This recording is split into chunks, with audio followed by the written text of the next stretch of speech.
હવે જોઈએ સમાચારો વિસ્તારથી।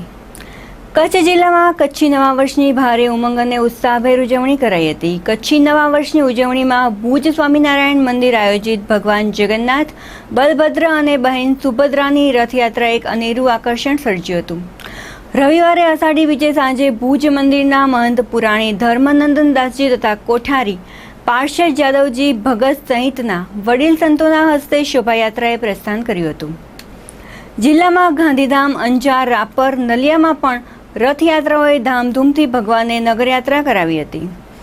જય રણછોડ માખણ ચોરના નારા સાથે નીકળેલી આ રથયાત્રામાં મંદિરે સંપ્રદાયની પરંપરા અનુસાર વ્યસન બેનર, પાટિયા સાથેના યુવા સત્સંગીઓને અનેરો સંદેશો આપ્યો હતો।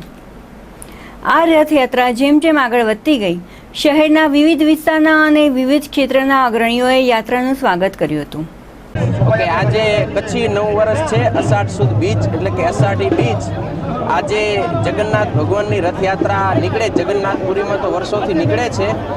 છેલ્લા 4 વર્ષથી આપણું શ્રી સ્વામિનારાયણ મંદિર ભુજ એના દ્વારા પણ છેલ્લા 4 વર્ષથી જગન્નાથ ભગવાનની બહુ મોટા પાયે યાત્રા નીકળે છે, જે આપણે બધાએ જાણીએ છીએ। તો આજે અષાઢી બીજનો દિવસ છે, તો તમે બધા જોઈ શકો છો એ રીતે પૂરજોશમાં એક છેલ્લા અઠવાડિયાથી તૈયારીઓ હાલતી હતી અને અત્યારે અવસર આવી ગયો છે અને અત્યારે આપણે જગન્નાથ ભગવાનની રથયાત્રા આખા ભુજ નગરની અંદર કાઢવાની છે।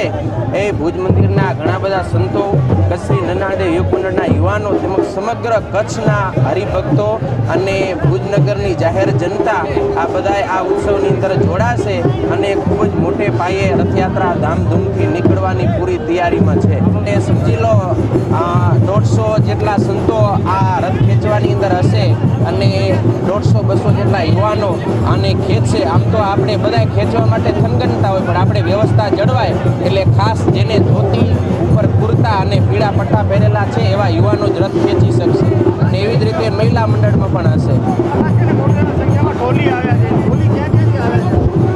એટલે અહીંયા ભુજથી છે, મુંબઈથી પણ બોલાવેલા છે, વગેરે ઘણી જગ્યાએથી છે।